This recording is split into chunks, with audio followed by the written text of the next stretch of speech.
नमस्कार, आप देख रहे हैं रिलेशन ऑफ इंडिया न्यूज, राष्ट्रीय चिंतन का सजग प्रहरी। आपकी आवाज जो सच दिखाने से कभी पीछे नहीं हटती। यहाँ हर खबर पूरी जिम्मेदारी से रखी जाती है, जो जरूरी है वही दिखाया जाता है। आज का बुलेटिन एक ऐसी खबर लेकर आया है जो देश की सुरक्षा और हर नागरिक की चिंता और सामाजिक एवं राष्ट्रीय हित से जुड़ी है।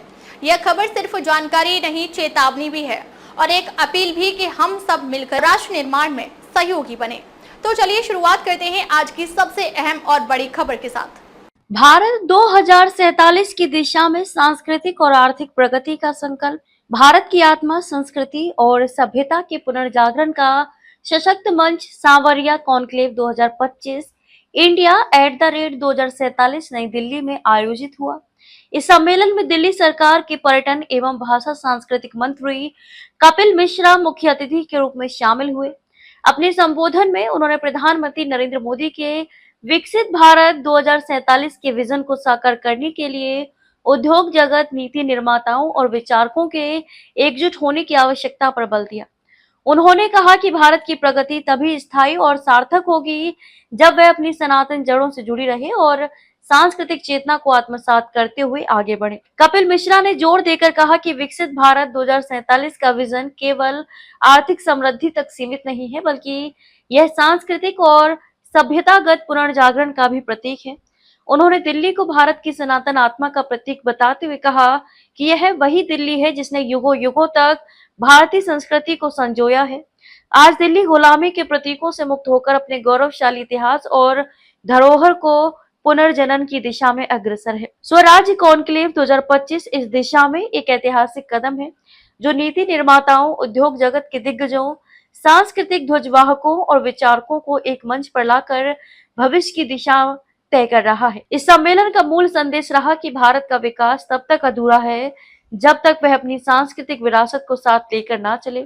कपिल मिश्रा ने कहा कि भारत की प्रगति का आधार उसकी सनातन संस्कृति है, जो सहस्त्र शताब्दियों से विश्व को दिशा दिखाती आई है। उन्होंने उदाहरण देते हुए कहा कि भारत ने हमेशा से ही आर्थिक और तकनीकी प्रगति को सांस्कृतिक मूल्यों के साथ संतुलित किया है। ये संतुलन ही भारत को विश्व में एक अनूठी पहचान देता है। सम्मेलन में विभिन्न क्षेत्रों के विशेषज्ञों ने भारत 2047 के विजन को साकार करने के लिए विचार विमर्श किया।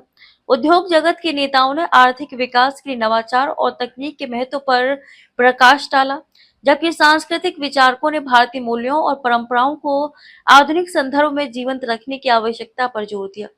नीति निर्माताओं ने सरकार की योजनाओं और नीतियों को सांस्कृतिक चेतना के साथ जोड़ने के लिए रणनीतियों पर चर्चा की। दिल्ली, जो भारत की राजधानी होने के साथ साथ सांस्कृतिक और ऐतिहासिक धरोहर का केंद्र भी है, इस आयोजन के लिए उपयुक्त मंच साबित हुई। कपिल मिश्रा ने अपने संबोधन में दिल्ली के ऐतिहासिक महत्व को रेखांकित करते हुए कहा कि यह शहर न केवल भारत का प्रशासनिक केंद्र है, बल्कि सनातन संस्कृति का जीवंत प्रतीक भी है। उन्होंने दिल्ली सरकार के उन पहलों का भी जिक्र किया जो गुलामी के प्रतीकों को हटाकर शहर की गौरवशाली अतीत को पुनर्जनन करने की दिशा में काम कर रही है। स्वराज्य कॉन्क्लेव 2025 ने भारत के भविष्य के लिए एक स्पष्ट दृष्टिकोण प्रस्तुत किया। यह आयोजन न केवल नीतिगत और आर्थिक चर्चाओं का मंच बना, बल्कि भारत की सांस्कृतिक आत्मा को पुनर्जागृत करने का संकल्प भी ले गया।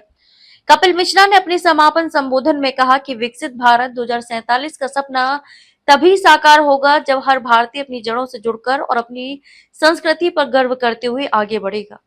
यह सम्मेलन भारत के उज्जवल भविष्य की नींव रखने में एक महत्वपूर्ण कदम साबित होगा। देखिए, स्वराज्य कॉन्क्लेव यहाँ पर हो रहा है और दिल्ली सरकार भी इससे जुड़ी है। बहुत ही शानदार ये प्रयास है।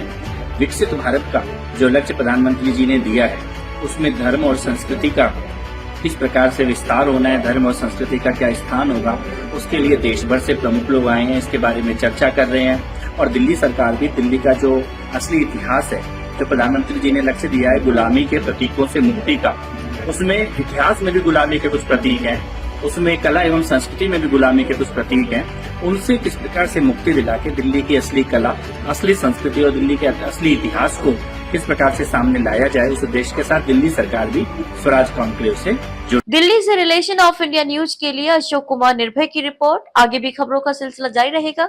आप देखते रहिए रिलेशन ऑफ इंडिया न्यूज।